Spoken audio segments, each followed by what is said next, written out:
I've picked a variety of historic topics for us for this year. And I begin with really the beginning.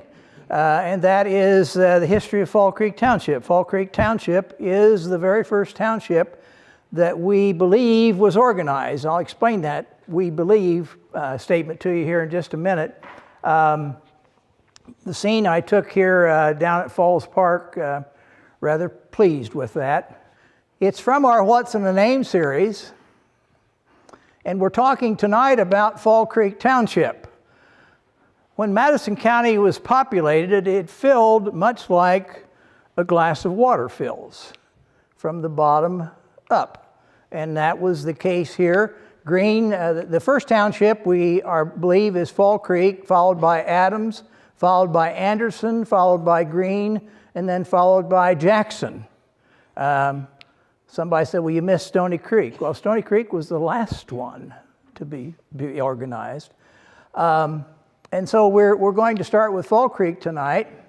It's the third largest township in our county. Only Monroe and Pipe Creek, as far as square miles, is larger. It's 6 miles from east to west and 7 miles from north to south, making the total landmass of Fall Creek Township 42 square miles. It derived its name from the principal waterway, Fall Creek, that flows in a general southwesterly direction, traversing the width of the township for a distance of roughly 8 miles. Fall Creek is one of the original 5 townships created by the county board between 1823 and 1829. And like the other 4, the actual date of formal organization is unknown. Reason for that is that in December of 1880, the Madison County Courthouse in Anderson burned to the ground, and everything that was in it burned up too. So we are missing a lot of information prior to that date. I got lucky, and I say it was luck because I stumbled into some minutes of the County Board of Commissioners dated January 1829 that mentioned the 5 townships. So that told me that they were organized sometime between November the 10th, 1823, when we were formally organized as a county, and this meeting in January 1829. Somewhere in that period of time, the first 5 townships were organized. What order they were organized in, I don't know. I'm assuming that Fall Creek was first because that was the area that was first settled. We spoke about Fall Creek itself. My arrow shows where it enters Fall Creek Township and flows through Pendleton and then exits Fall Creek Township. No doubt the area known to many as the Falls because of where the creek takes a 9-foot plunge over solid rock had been visited many times prior to settlement by white men seeking game for food or fur. Throughout Pendleton today, they've done an outstanding job down there of putting up historical markers of interest. I think there's maybe 12 or 15 scattered throughout the town of Pendleton today that visitors to Pendleton can go up and read some of its history. This happens to be the one for the falls. I won't take the time to read them to you, but I just want you to be aware of them. And of course, you've all probably seen the beautiful falls at Pendleton. That's what first drew the first settlers to Madison County, were the falls. And I'll just show you some pictures of them.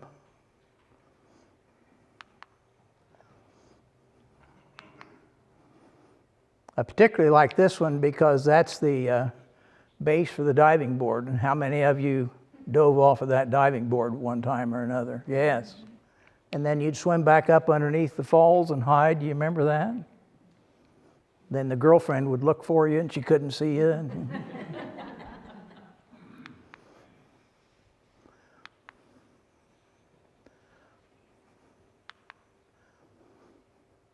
You see how that's cut out there? Originally, this was a solid line across here. But in times of heavy rains, Prairie Creek, which flows down south from Anderson through the prairie there, and empties into Fall Creek just above this area, couldn't empty into Fall Creek because Fall Creek was flooded. So you got water coming into water, and there was no place to go, so Prairie Creek backed up. To alleviate that problem, they came in and they dynamited this channel to lower the Fall Creek so that Prairie Creek could then flow into it and release its water. John Rogers.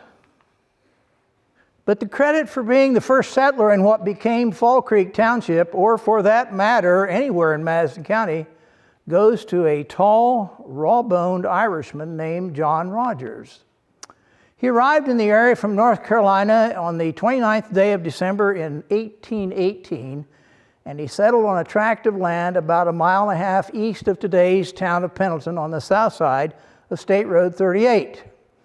Although hard to imagine today that he would have undertaken the journey at that time of year when weather would have been exacerbated already poor and difficult travel conditions, his arrival was found recorded in a book in his own handwriting, substantiating his date of arrival. The lands had not yet been surveyed, but he went about clearing his land, preparing for a crop the following spring. Shortly afterwards, the United States survey was made of his land, revealing the actual property boundaries. Realizing that he did not like part of the ground on which he had settled, he moved a few hundred yards to the southeast, where he recorded a farm on which he lived until 1838, when he sold his land to a man by the name of Abraham Vernon, and Mr. Rogers then moved to Iowa, and we lose track of him at that point. The silo that you see here is on the site of the original John Rogers property where he first settled in 1818. On September the 4th, 2017, a very good friend of mine by the name of Jay Brown, who is in the audience tonight, got a hold of me and he says, I would like to talk to you, got some information for you. This is a quote from Jay. He says, Jonathan Rogers purchased 80 acres on December the 20th, 1824 from the government, unquote, close quote, which is Jay's property today. The house Jay lives in was begun in 1835 and it was finished in 1837. Back to a quote, he says, in 1838, the property was sold to Mr. Vernon and Rogers moved to Iowa, close quote. That is the site of John Rogers' second property. It is the home of Jay and Judy Brown. They are the current owners, and they are in the audience tonight. And how about raise your hand so the folks can come around and see you. An aerial view of both of John Rogers' properties. His first property was here. His second property was here. Again, he settled this, and then he didn't like the boundaries that the government said was his property. There were things about it he didn't care for, so he just moved down here to this property. You could do those things then. Who's going to tell you you can't? Joseph Rogers. The home, again, this is a quote from Jay, the home of Joseph Rogers, Jonathan Rogers' twin brother, was located a short distance east of Jonathan's and was begun in 1832 and finished in 1834. It burned in May of 2017. This is John's property, and this is his brother Joseph's property. That's roughly, I think, about 1 mile. And this is the home, not the home that Joseph Rogers built, obviously not, but this house was built around his original house. I have to tell a story on Jay. I was at my office in the museum, downtown Anderson, one Friday, about noon, and the phone rang, and the receptionist hollered back at me, and she says, you have a phone call. And I picked it up, and it was Jay Brown. Jay said, where are you? I said, well, I'm in my office. He said, would you happen to have your camera? I never carry my camera, but that day I had it. And I said, yes, I do. And he said, you can't get to my house fast enough. If there's a red light, run it. You can't get here fast enough. I will be waiting for you at the end of the driveway. Click. So, always doing what Jay tells me, I went down there, and sure enough, he was waiting at the end of the driveway. I got in his pickup, and down we went to this property here. And as we pulled in on this road, sitting over here was a payloader with a big hole in the ground dug. And he was waiting to knock down those buildings. Jay wanted me to see them before they came down. So we took a tour. I went around the house and took, of course, again, this is not the house that that Joseph Rogers built, but it's built around it, and you'll see here in just a moment. We went upstairs, which was a kind of a perilous journey, as you can see, but that's where Jay wanted me to go to see what he was going to show me. And what he wanted me to see were the hewn logs on the second floor of that house that the rest of the house had been built around in 1832. 1832. So we took some pictures, and then he said, I want you to go into the barn. Now remember, the payloader's sitting over there, and he's ready to knock all this down, but he's patiently waiting till we get out of there. We walk into the barn, and Jay says, there's something up in the loft I want you to see. Bring your camera. I said, here's my camera. You go up in the loft, and you take the pictures. I'm too old to be climbing up there. What he wanted me to see is the sideboard of a Conestoga wagon. It is the wagon that the Rogers family came to Madison County in the 1820s. Imagine that, how old that is, and how meaningful to our history that is. And that's what Jay wanted me down there to see, that, because we wanted to get that out of there before the bulldozer was going to take the barn down. So credit goes to Jay, all the credit in the world goes to Jay for initiating that action. That wagon is now saved, restored, and on display in Pendleton, where it should be. More pictures of it. Again, he took these because I was not climbing up there.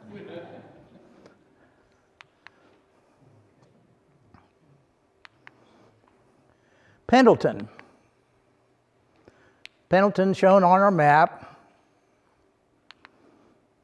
In 1828, men came from Clark County, Ohio, to the Falls. That's what the area was known as, the Falls, with the purpose of establishing homes. Now, if you're not sure where Clark County, Ohio is, if you know where Dayton, Ohio is, the county immediately east of Dayton on Interstate 70, the county seat is Springfield. That is Clark County. That is Clark County. And so the first settlers who came here, that's home for them. 7 were married: William Curtis, Israel Cox, Thomas and William McCartney, Saul Shaw, Manly Richards, and Eliza Hollingsworth. The 8th was Moses Corwin, and he was unmarried. Mrs. Hollingsworth came with her husband and was most likely the first white woman in the county. Their son, E.P. Hollingsworth, was born November 7th, 1820, and was the first white male child born in the township. Now listen to the irony of this next statement. And in the evening of the same day, Electa Shaw became the second child and first white female child born in the township. So both a boy and a girl born on the same day were the first 2 in the county. After choosing lands in several sites surrounding present-day Pendleton and perhaps erecting a very basic shelter, the married men returned to Ohio to bring their families. That was really standard practice. When you were going into the wilderness, you would leave your family behind and you would build some kind of a place for them to live. Very crude, but some place where they would be comfortable and safe, and then you would go back and get them if it was not a far distance. Manly Richards is the only one not to settle with the original group, as early election records show him living in Adams Township. Other settlers soon followed, including Thomas M. Pendleton. Although the exact date of his arrival is not known, it can be assumed that he arrived before June 3rd, 1823, because it was on that date when he purchased and recorded his land at the home of William McCartney. land that was to later become a town bearing his name. Another one of the historical markers in Pendleton. A large percentage of the first settlers of Fall Creek Township located at or near the falls on Fall Creek, and the density of the population gave the locality the appearance of a town. But Mr. Pendleton was the first to conceive the idea or take steps towards founding one. In 1821, Thomas McCartney erected a crude corn mill to grind grain into meal. Thomas, along with his brother William, also operated a small store. Undoubtedly, all who entered there, ventured there to have their grain ground or secure needed goods at the McCartney Brothers store called the place by the name familiar to all as the Falls. When the state legislatures met at Corydon the first Monday of December on 1822, an act was passed granting county pioneers the right to organize and separate jurisdiction for the administration of affairs. County business was done at the home of William McCartney, where the county was formally organized on November the 10th, 1823. Now, most of us were born in a hospital. So you see a hospital building, or you were born at home and you see a home. But do you know where Madison County was born? In that building right there. That's the State House at Corydon, Indiana, because when Madison County became a county, the capital of Indiana was at Corydon, and this is the state capital. So that is our county's birthplace. The site of the McCartney log cabin, I don't know how well you can see the arrow, but the tip of my arrow points to his log cabin. And then a closer view here. The house was constructed of logs and situated on a lot later occupied by the Universalist Church. The earliest courthouse in the county was built on the west side of North Main Street in Pendleton. And that's a sketch. That's the best we've got of what our first courthouse at Pendleton looked like, because Pendleton was the county seat. And it was chosen for two reasons. One, because that's where the population center of the county was at that time in Pendleton. But number two, now think about what I'm going to tell you. Pendleton was in the middle of Madison County. Oh, I got looks. You don't know your geography, Steve. Pendleton's not in the middle of Madison County. In 1823 it was, because Madison County included all of Hancock County. And so Pendleton was right in the middle, hence the selection of Pendleton as the county seat. And this was the courthouse. This was the county government. It was a two-room facility, and it operated as our courthouse for 4 years, 1823 to 1827. 100 years ago, Madison County celebrated its centennial. And part of that celebration was a parade. And in the parade was this building, the first courthouse in Madison County, a reconstruction, obviously. But it was an entrant into the parade 100 years ago. This is the Universalist Church on the site of William McCartney's house. Again, his house became the seat of government in Madison County for 4 years. Another picture of it.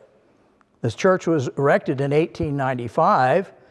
Today, this house sits on that property.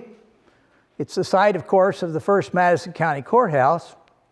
What's interesting to me is I have a friend that lives there. That house is built from the bricks of the church.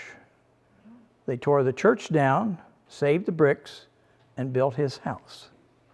Again, that's the site of the first courthouse in Madison County.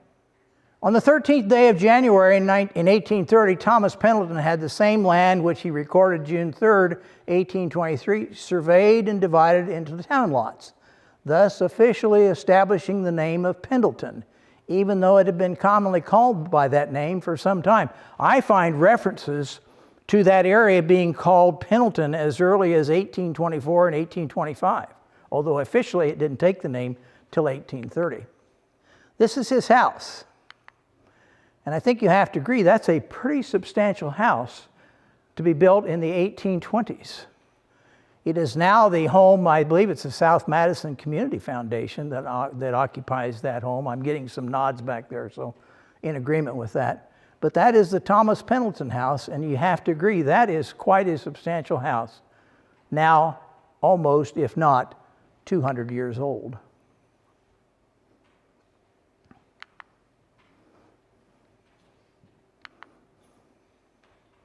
That's his burial site, graveyard site in Pendleton. 27 years later, on the 12th day of October in 1850, the original plat was resurveyed and corrected by Colonel Nineveh Berry, at which time 2 or 3 additions were made to the original survey. And then on the 24th day of December 1853, a vote was taken to determine whether Pendleton should be incorporated as a town or remain a village without any organization. 41 votes were cast, with 37 being in favor of incorporation. One more place name is associated with Pendleton and is reflective of the period when the town was the county seat of Madison County. On May 4th, 1824, the United States Post Office officially opened for business there, with Moses Cox being appointed as postmaster. The office functioned until it closed on October 31st, 1826, and was called Madison Courthouse. This sign here tells you of a mural that's inside that was commissioned in 1939. It's called the Loggers mural. And that was a popular thing in the United States in the 1930s, was to paint murals inside of post offices. And they were very popular, very well visited. And I remember one time I was a docent at the Pendleton Historical Museum, and some people came in to see the museum, and then afterwards they said, "We want to go to the post office. Where is it?" And so I told them, and I said, "Why do you want to go to the post office?" "We drove here from Cleveland to see the mural." And this is what they drove to see.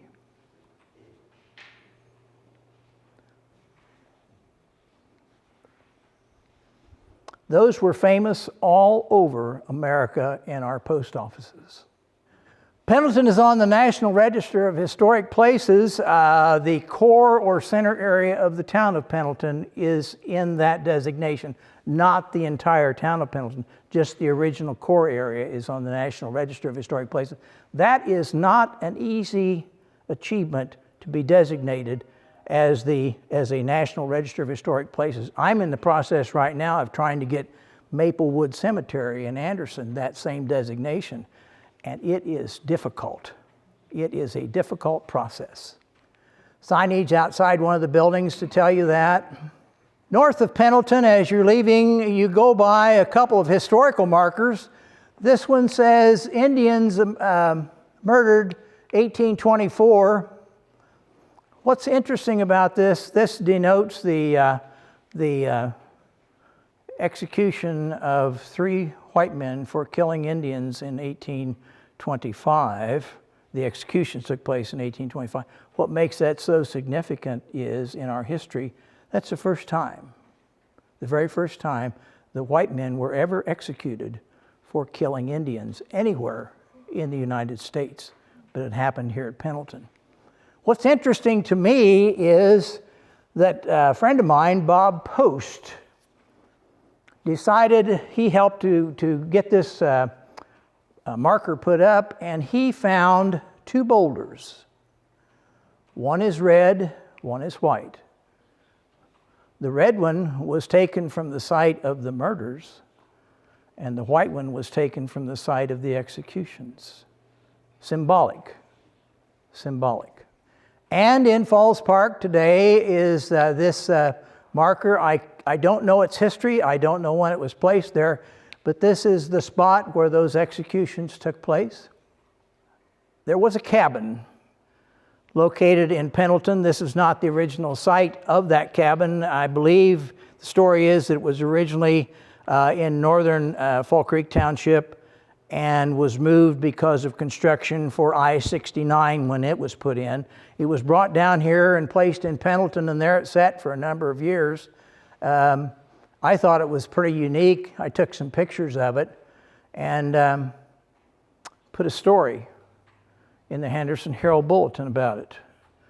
Well, it was picked up by the folks in Pendleton, and the decision was made by the park board there to hire Jay Brown and some other men to disassemble that cabin, number all of the logs and so forth so that it could be reassembled. And today it has been reassembled and modified in the north entrance of Falls Park. And the town of Pendleton uses it for receptions and parties and so forth. And once again, I point to Jay and a lot of other people that helped put that cabin together. Falls Park today, just some pictures I took. You may not realize this was a stone quarry, and the stone that was quarried out of here, and I'll show you what it was used for in just a moment. But also in Pendleton is the Grey Goose Inn. James Gray is the one who's credited with building. It took him 5 years to put this up. What's interesting to me, at both ends of the building are twin chimneys. And in downtown Pendleton is the Stevenson building. Pendleton does a great job of maintaining their history. I took this picture of an old photograph that we have at the Historical Society of State Street in Pendleton a long time ago. Look at the light bulb, street light, and a similar view today, a then and now picture. Not a lot changed. Some lithographs of homesteads and buildings within Pendleton that have survived. And the jewel, I think, of the park there is the Pendleton Historical Museum. They're open on weekends from May to October, and I would highly encourage you to visit this year. They have a wonderful display of historical items that relate to South Madison County. Wonderful display. Again, the entrance to Pendleton. And now I show you Pendleton and Huntsville. There's a reason I do that. Talking about Huntsville, it's here. Located on the north bank of Fall Creek and only a short distance upstream from Pendleton is the little town of Huntsville. The town derived its name from one of its first settlers, William Hunt, and at one time was a flourishing village and was the rival with neighboring Pendleton. Huntsville was laid out on May 24th, 1830 by Elizur Hunt and Edith Edmondson. Within a few years, a spirit of rivalry with Pendleton began to manifest itself. With the arrival of the Bell Fountain Railroad in 1850 at Pendleton, the differences were set to rest as both towns had courted the railroad and the prosperity its arrival promised. Word had gone out in 1848.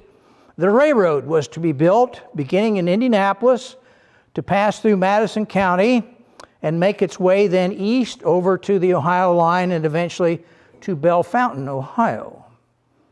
And so property owners all along the proposed railroad route were anxious to have the railroad built because, like today, if you put an interstate in, that's instant success for the property owners and businesses that come around it. Same thing back then. And so two considerations were on the table. One was to run it through Pendleton. The other was to run it through Huntsville. So there was I'm not going to use the word friendly rivalry because I don't know how friendly it was, but there was a rivalry between the two. But Pendleton won out, and with the railroad's choice of Pendleton, business in Huntsville then declined. I told you earlier about the pond that's in the Pendleton Falls Park. It's actually a quarry. That railroad arrived in Pendleton in October of 1850, and then the engineers had a dilemma. How do we get across Fall Creek? Two choices they had. One was to fill in Fall Creek Valley, except for where the creek was, and then build a railroad bridge over that creek. but fill in the valley with a dike that the railroad could run on. Well, they quickly realized that that wasn't going to work because Fall Creek floods terribly and would have washed that out. So that wasn't going to work. So the second choice that they had is the one they took, and that was to elevate the railroad over the entire valley. And to do that, you had to go back into the town of Pendleton and begin to build a grade. And when you got up to this point, which is just before, you see the grade here, just before Fall Creek, then you put these abutments in to build the bridge on. The bridge they built was a covered wooden bridge. At the time it was built, it was the longest covered bridge in Indiana. And it lasted from, it was built in the winter of 1850 and 51, and it lasted until the 1870s when an iron bridge replaced it. But it's quite impressive. That's quite a span across there. Huntsville. This is a 1901 plat map of Huntsville. And if you look at Huntsville today, it has not changed too much from this. This is Fall Creek. The main attraction in Huntsville was this mill race that operated a mill right here. And that was the principal business in the town of Huntsville. And you see the mill here. Behind it is the mill race, and here's Fall Creek right behind that. Here is an artist sketch of the mill and all the complex around it, and then Mr. Amon's house. Mr. Amon's house has survived and is in the town of Huntsville today. Mendon. Mendon was once a crossroads village situated at the intersection of two county roads 3 miles south of Huntsville. Mendon was the name of one of the early post offices of the county, a name apparently selected by the Post Office Service. Post Office named their post offices. And they did that on purpose because you couldn't have two post offices with the same name. It's before zip codes. How do you know if you have two post offices with the same name where to take the mail?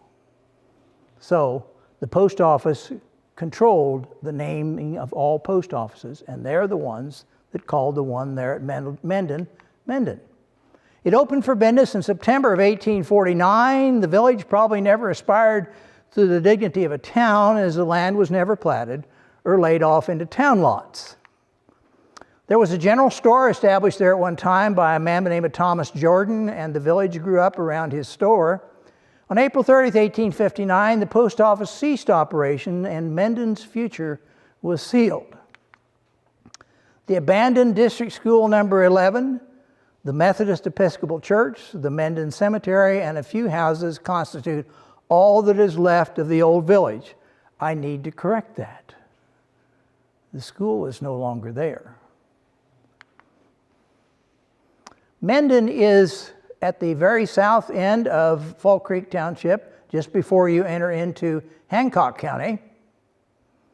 An aerial Google Earth shot of it shows you that area today that is Mendon.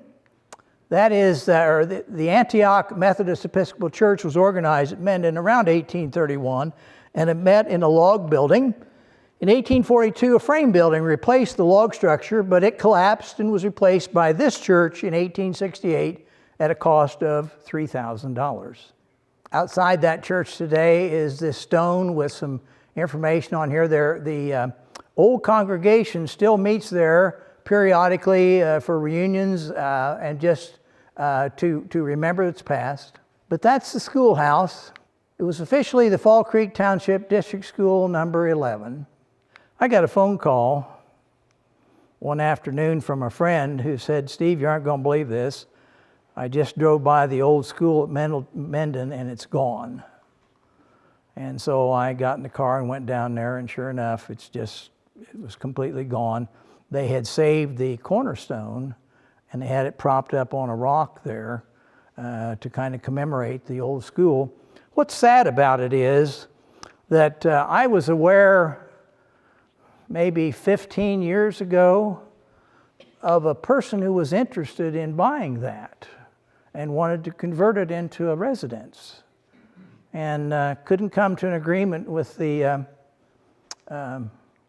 officials in that area, and so the sale never happened, and finally it became something that needed to be torn down. The Mendon Cemetery, the congregation's burial ground, the oldest date in there that we know of, burial, is 1833. This is interesting. John Mingle is listed in the DAR, that would be Daughters of American Revolution Index of Patriots.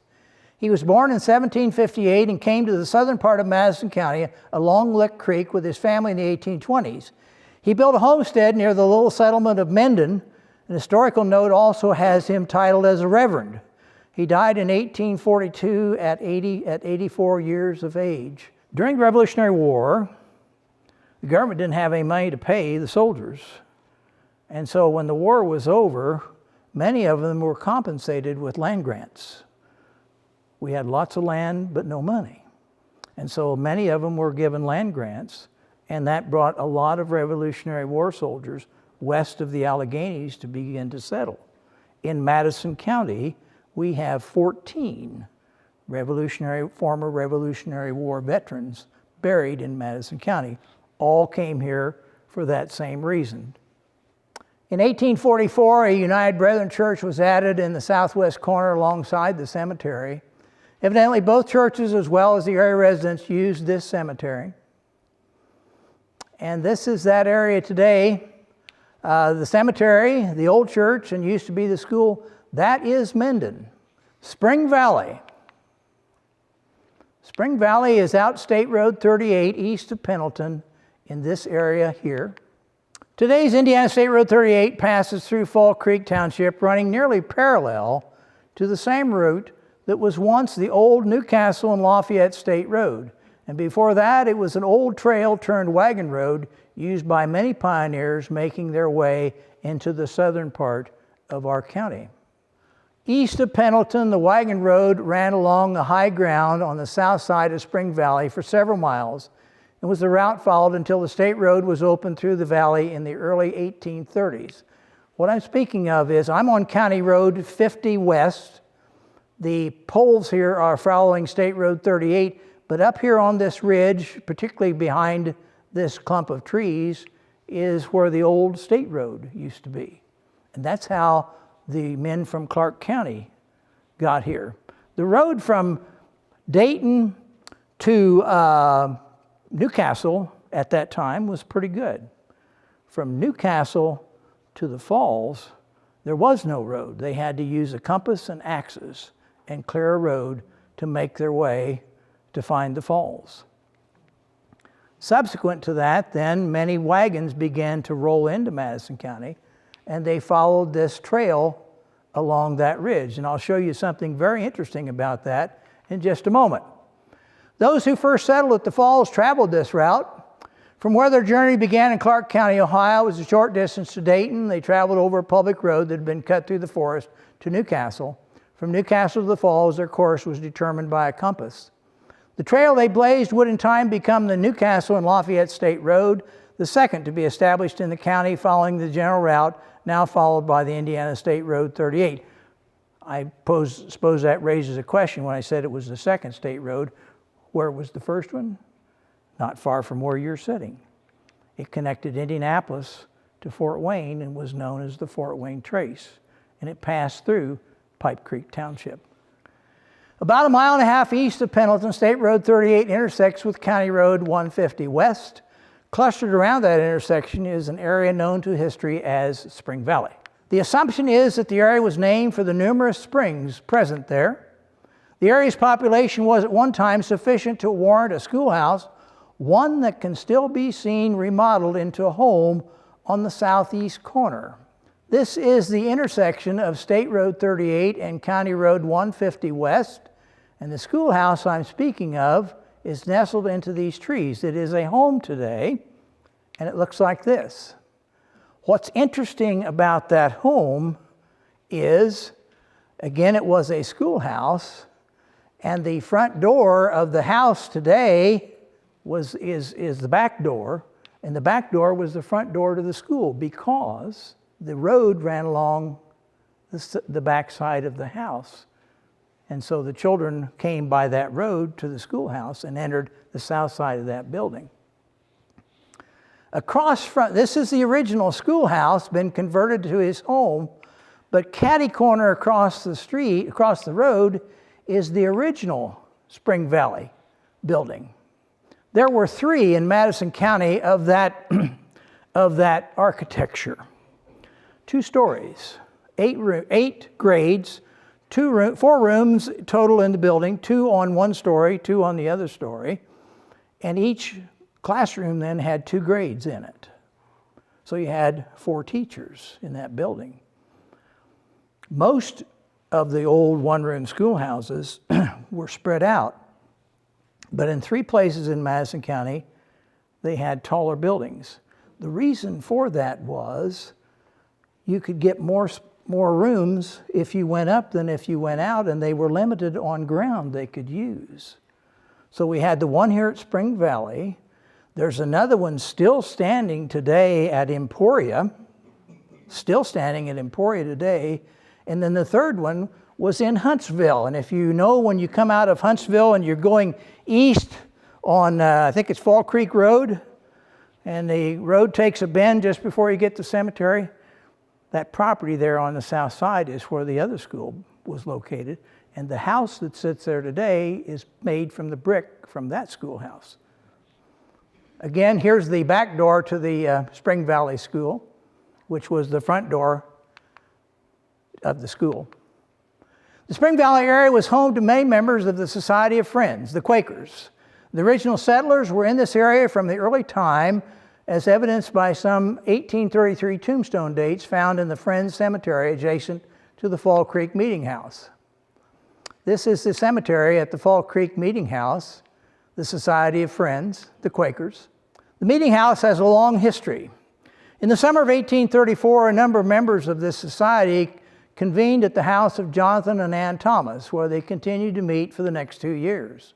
In 1836, they erected a log church. In 1857, the congregation erected a frame meeting house at the cost of $800. That frame house still stands today and is still used as a meeting house. It's listed on the National Register of Historic Places in 1997. Its designation as such, and the old sign that used to be out front, it's in this area here, just off of State Road 38. We've just left this intersection where we talked about the schools. This is all Spring Valley through here, and this is the Quaker meeting house site and cemetery. The area was heavily populated with Society of Friends members, heavily populated. You see it from the air. Here's the meeting house and the drive around the cemetery. I took some pictures, and we'll just quickly go around the meeting house if you haven't seen it. Again, 1857, built at a cost of $800 in 1857. And they still meet there. In 1843, African-American speaker Frederick Douglass was touring the western sections of the country giving anti-slavery lectures. On September the 16th, Douglass was in Pendleton. A platform was erected in a grove of trees on the north bank of Fall Creek just below the falls for him and others to speak. Shortly after beginning to speak, Douglass was threatened by a group of rebel-rousers in the crowd, and in the fracas that followed, he was injured, an injury that he carried with him the rest of his life. One eyewitness account states that Dr. M.G. Walker saved Douglass from a deadly attack by an assailant swinging a heavy iron bar over Douglass, who by now was down.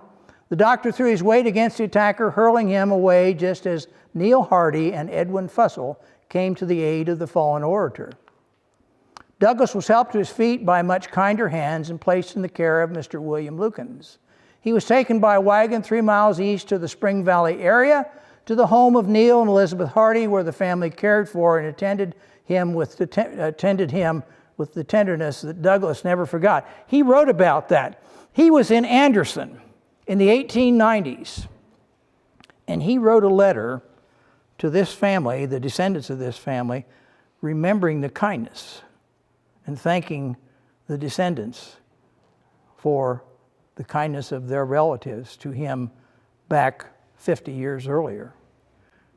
Fearing further attacks, the Quaker women of Spring Valley nursed the injured orator while the men guarded their safety. The Hardys were members of the Society of Friends. Afterward, Mr. Hardy received a letter from Douglass thanking him for the kindness.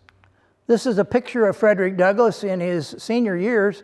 This is a picture of him at age 23, and he was 23 when he was in Pendleton.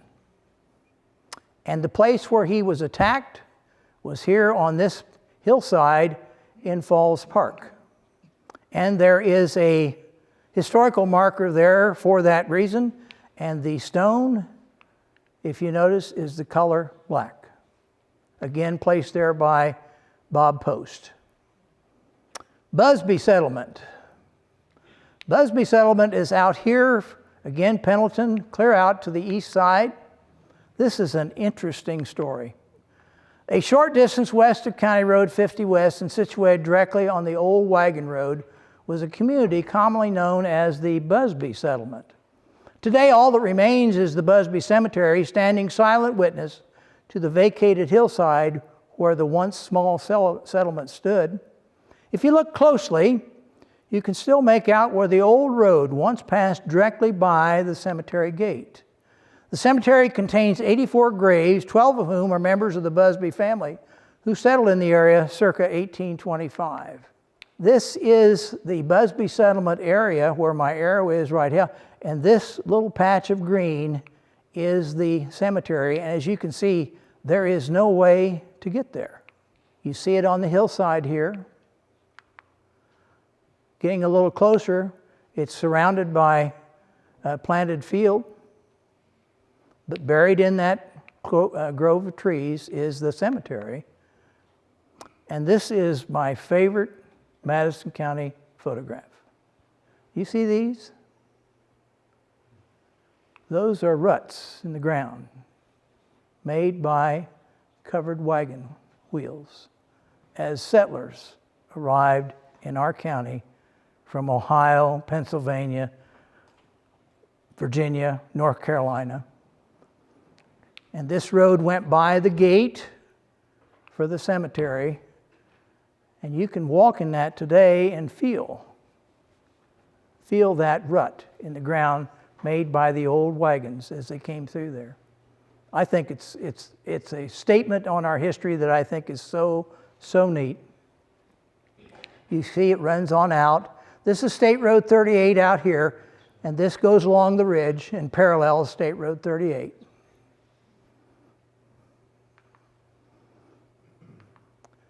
The cemetery itself, the old gate,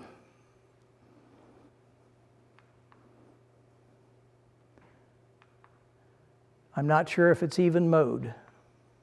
On that same hillside once stood a frame one-room schoolhouse known as the Busby School and Church. After the settlement ceased to exist, the church was picked up. Yes, picked up and moved 2 miles south on today's County Road 50 West, where it became the forerunner of the Mount Gilead church congregation. Well, how did they do that? How did they move a church? They jacked it up, put it on logs, hitched a team of horses to it, and pulled it down the road. And as the last log became free, you ran around to the front and placed it down, and it rolled over that.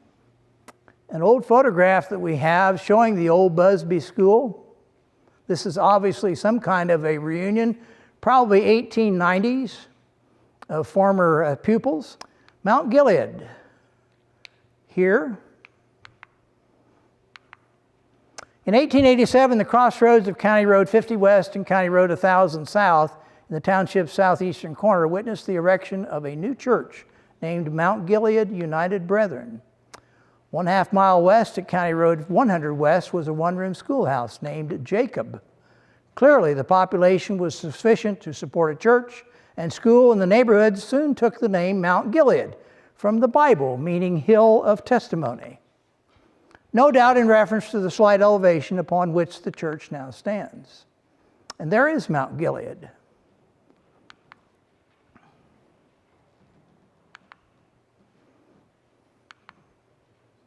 Again, this was a small community in Madison County.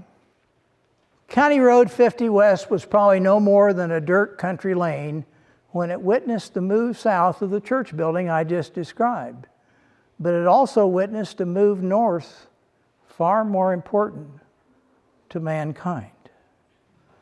In pre-Civil War times, 4 farmers, Edward Roberts, Joel Garretson, John Boston, and Charles Jacobs, who lived along the lane, cooperated in helping runaway slaves escape along this route via the Underground Railroad.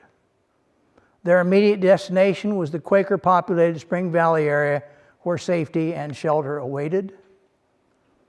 I show you an artist's rendering of the Underground Railroad.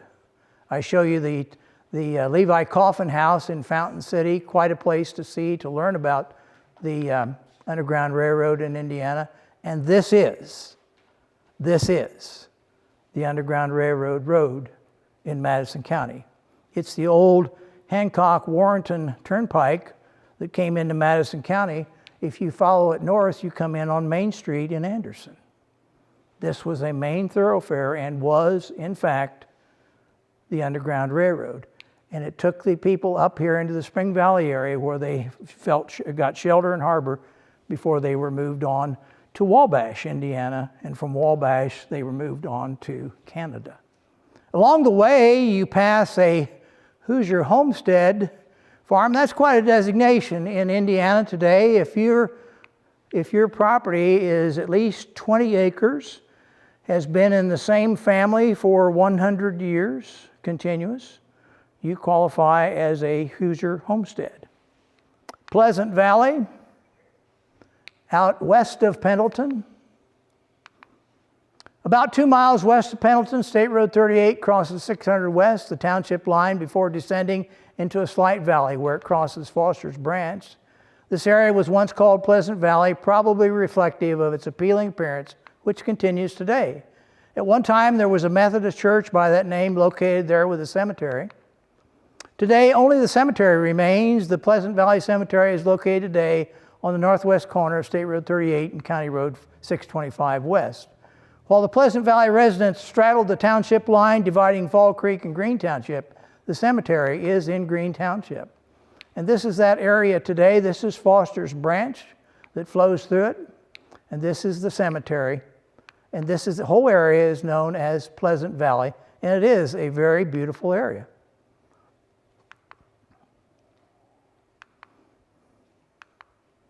Homesteads in Fall Creek Township, several of them. This is the Bates Homestead in Fall Creek Township. This is the Ellsbury Scott Homestead, showing the prosperity that Fall Creek Township enjoyed. But I bring you to this one. This is the Williams Homestead. It's out on Fall Creek Road. Notice the date. That is a bicentennial farm. It's been in the same family for 200 years. That's quite a distinction. 200 years. This is a Solomon Fussell house built in 1832. I'll back up to it. That is the original house, but a number of years ago, a person bought it, tore it down, and built this in its place. Now I'll back up and show you the original, and I'll show you what he built.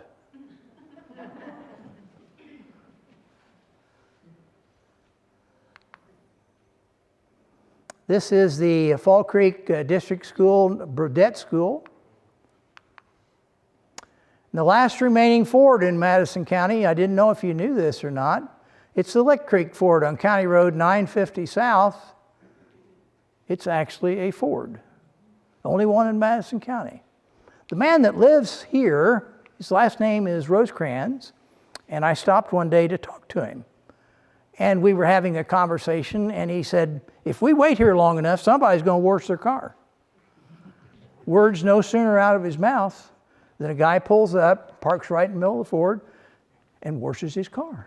Fall Creek honors its past. There are numerous places in Fall Creek where they remember their history. Actually, my hat's off to them. This is Whistling Dick. It was a cannon. It says it was a muzzle-loader cannon. Was owned by Stephen Daddy Hare, a Civil War artillerist. Purely a political gun. Whistling Dick was fired near this site to celebrate Republican election victories. That is a memorial put up by members of the Grand Army of the Republic, the Civil War veterans. That's in Falls Park today. All of these pictures are pre-tornado. Here they're honoring the men of Fall Creek Township who have served and given their lives. Beautiful memorial. And we end the program tonight with the tribute that I always do to the cemeteries, the pioneer cemeteries that are in each of our townships. Just very quickly, Melody Hall, who is the current president of the Madison County Historical Society, is also a member of the Madison County Cemetery Commission, and she and her husband put together a list of all the pioneer cemeteries in Madison County. They went around and visited them, they wrote about them, and they recorded the tombstones in all of them. Oh, wow. And if you want some interesting reading sometime, go to that website, Pioneer Cemeteries and Their Stories in Madison County, and just get engrossed in some of the stories of our early settlers in Madison County. The Bunker Davis Cemetery is one of them. You see its location. The earliest known date of death there is March 26, 1845. And again, those come from dates on stones that we can read. This is the Busby Cemetery that we were in earlier. The earliest date there is March 20th, 1835. Photograph unavailable for the Cox-Jackson Cemetery, April 18th, 1831. This is the Crosley Cemetery, its location. Earliest date there is August 10th, 1838. These are the pioneers that settled Fall Creek Township. The Friends Cemetery, earliest date there is February 28th, 1832. Again, the earliest date we can read. Grove Lawn Cemetery, which is just north of Pendleton. This is the east side of Pendleton Avenue, which is the old portion of it.